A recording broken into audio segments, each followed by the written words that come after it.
The chair they pointed him to was the one by the door. The kind nobody sat in unless they were waiting to be dismissed. Walter Finch didn't say anything about it. He set his maintenance card against the wall, the way he always did when someone from the executive floor waved him into a room, and he sat down in the chair.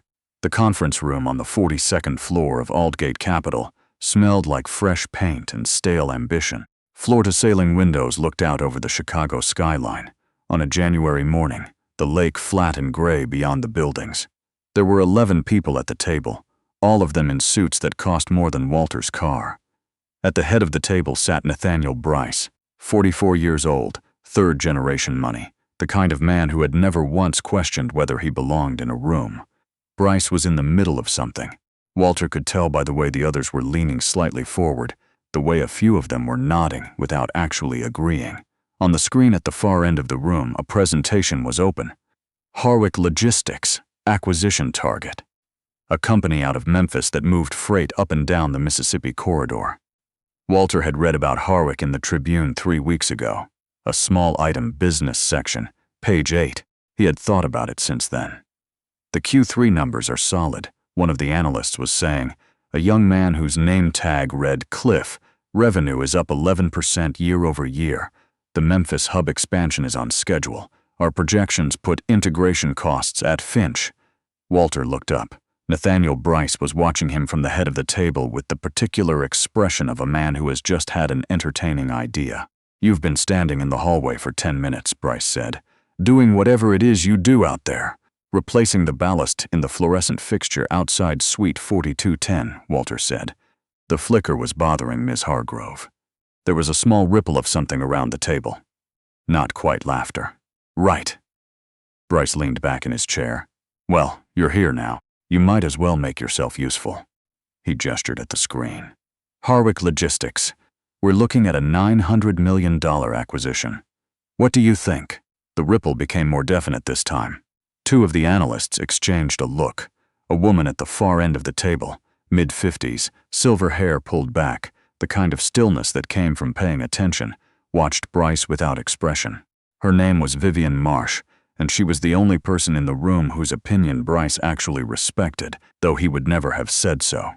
Walter looked at the screen. "I think you should probably pass on it," he said. The room went quiet.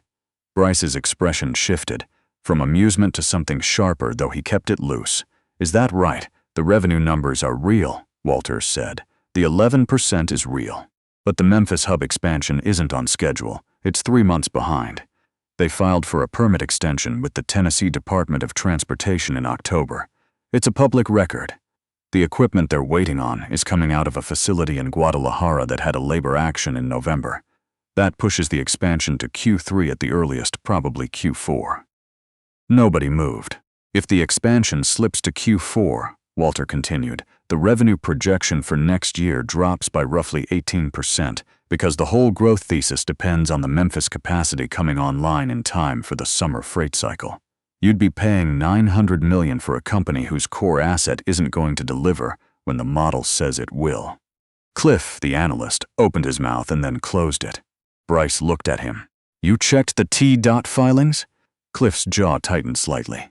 "Oui, the standard due diligence. Did you check the T-dot filings?" "No," Cliff said. "We didn't." Bryce looked back at Walter. The expression on his face was the one he used when he didn't know what to do with information, when the information was inconvenient not because it was wrong, but because of where it had come from. "And how exactly," Bryce said carefully, "does a maintenance worker know about Tennessee Department of Transportation permit filings?" Walter looked at him steadily. "I read," he said. "I've had a lot of time to read." What Walter Finch did not say, sitting in the chair by the door of the 42nd floor conference room of Aldgate Capital, was any of the following: that he had spent 22 years as a transportation infrastructure analyst, the last 11 of them as a managing director at a firm in Boston that no longer existed, that he had, at the age of 41, made a decision that cost him everything. Not because it was wrong, but because the people above him had needed someone to blame, and he had been convenient. That he had a daughter named Grace who was 9 years old, who lived with him in a 2-bedroom apartment in Pilsen, and who was the reason he had taken the maintenance job at Aldgate 2 years ago, when the other options ran out. The work was steady. The benefits were real. Grace needed stability more than her father needed dignity. That he drove a 2009 Honda Civic with a cracked dashboard and 214,000 miles on it, and that he had read the entire Harwick Logistics prospectus on his lunch break 3 weeks ago because he still had a subscription to an industry database that he hadn't been able to bring himself to cancel, even though it cost him $48 a month.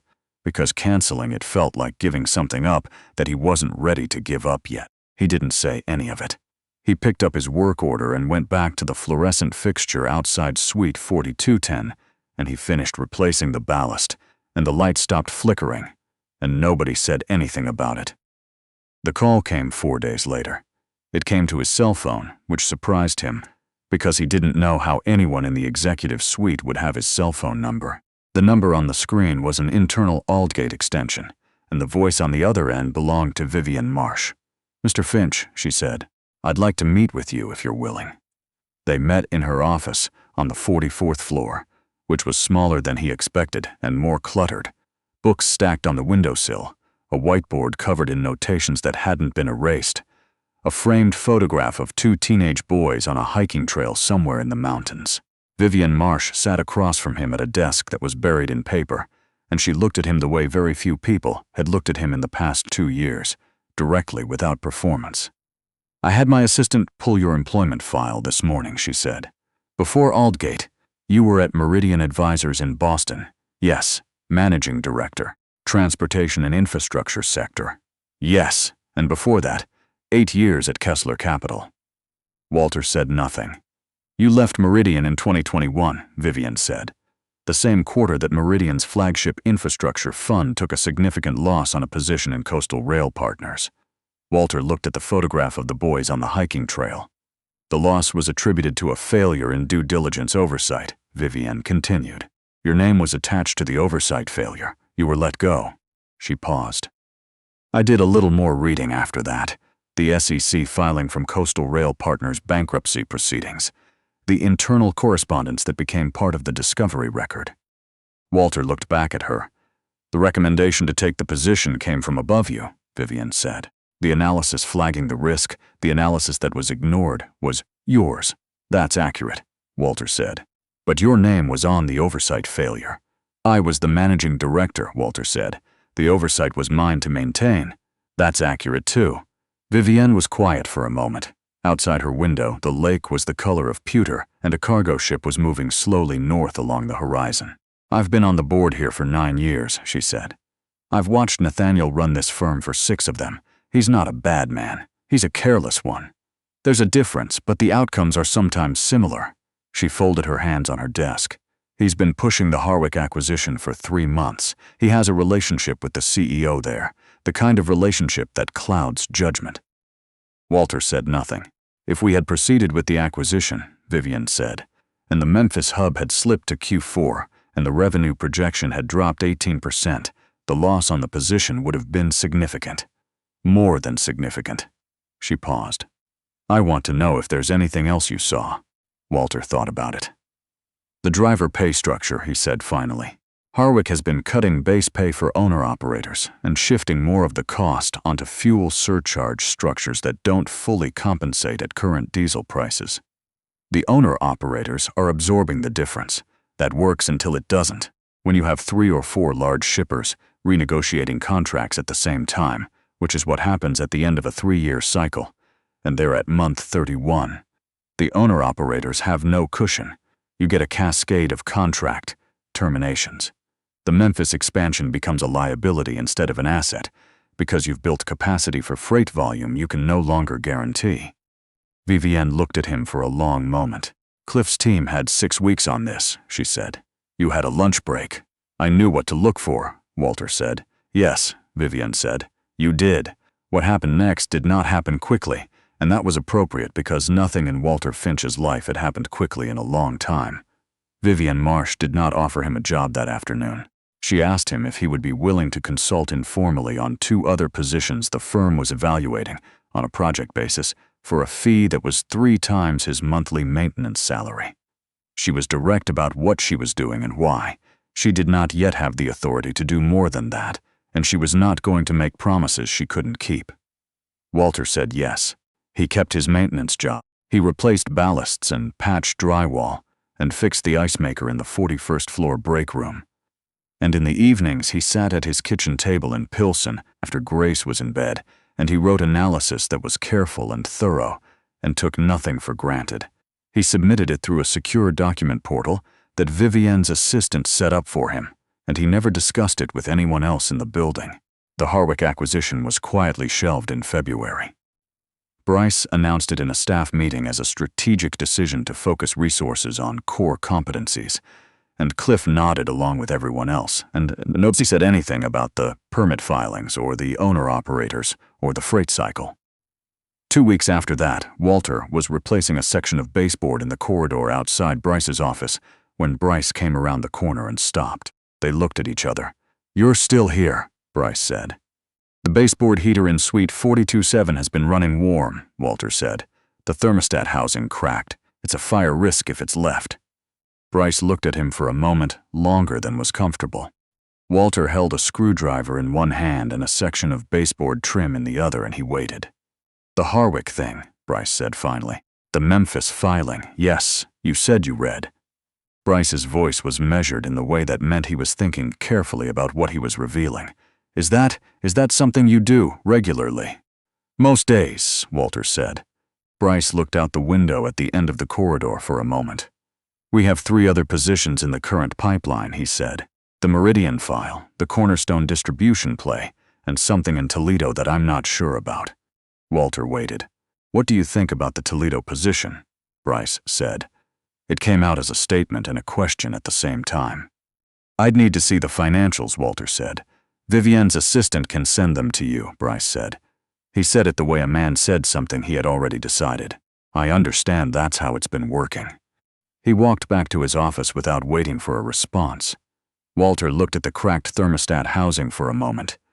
Then he went back to work on the baseboard. There were, by March, 3 people at Aldgate Capital who knew something of Walter Finch's situation. Vivienne Marsh, who had sought it out.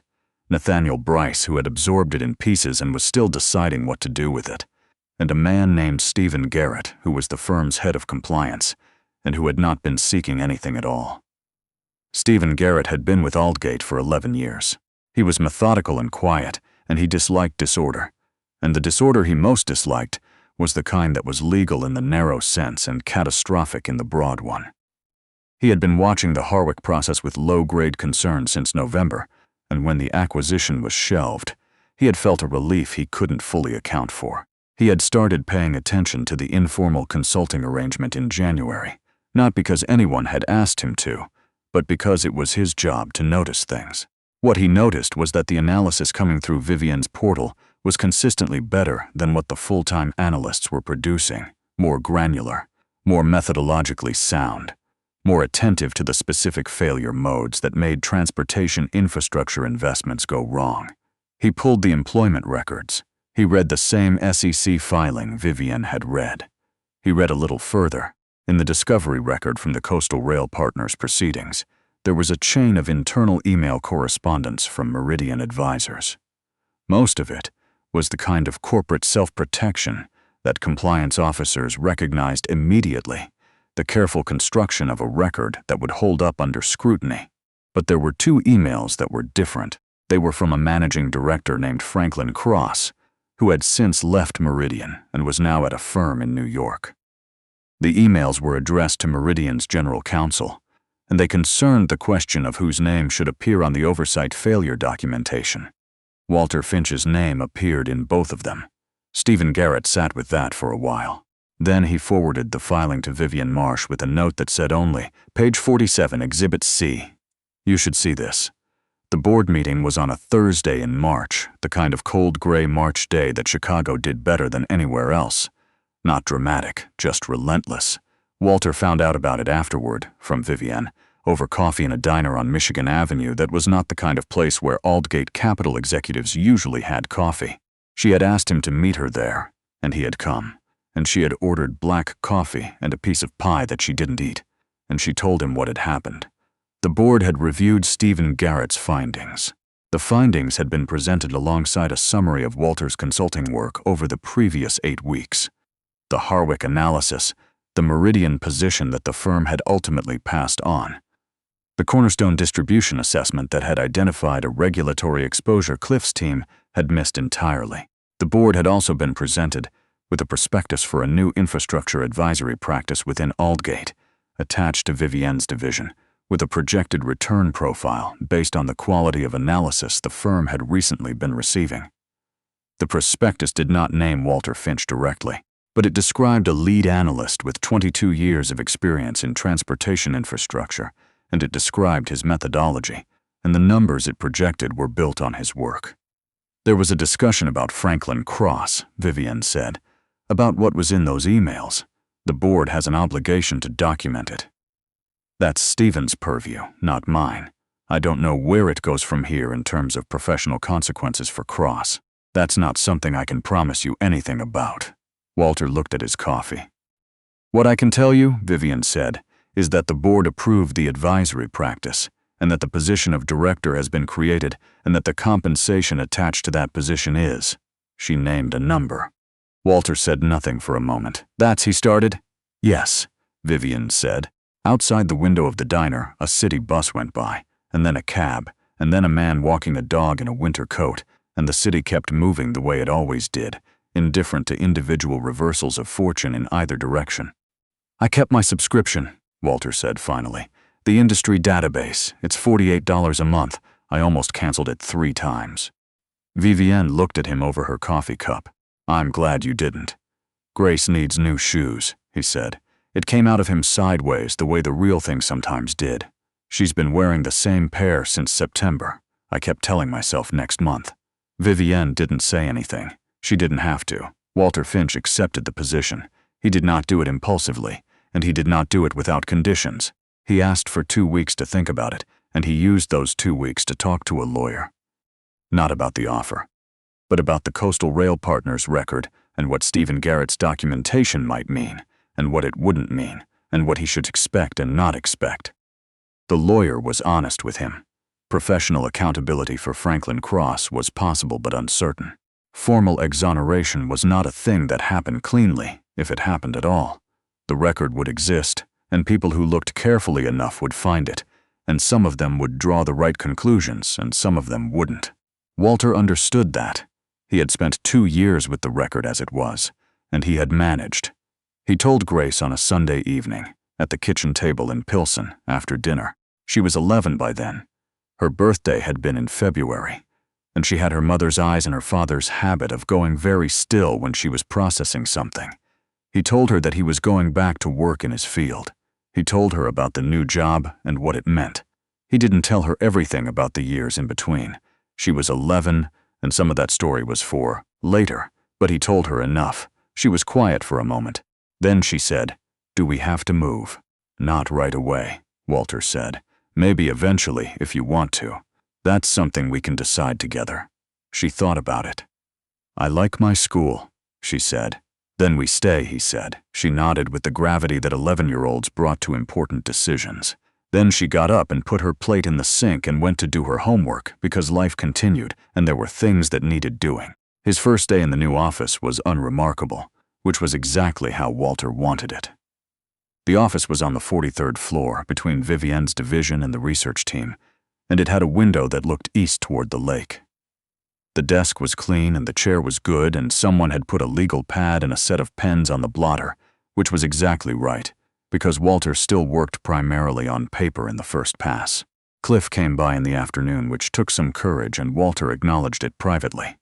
"I wanted to say," Cliff said, standing in the doorway with the careful posture of someone who had rehearsed this, "that the T.T thing, I should have found that. It was in the public record. That's not," he paused, "that's not the standard I hold myself to. It's easy to miss what you don't know to look for," Walter said.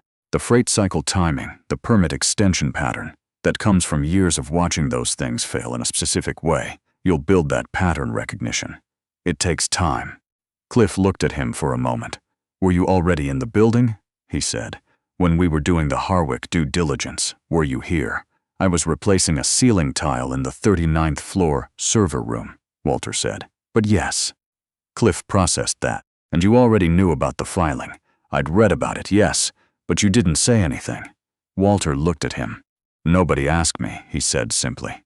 Cliff left, and Walter turned back to his desk, and he opened the Toledo file that Bryce had sent over in February, and that he had already read twice, and he started making notes on the legal pad, and outside the window the lake was beginning to catch the late afternoon light, breaking it into pieces, and the city went on around him the way cities did, and for the first time in a long time, Walter Finch was sitting in the right chair.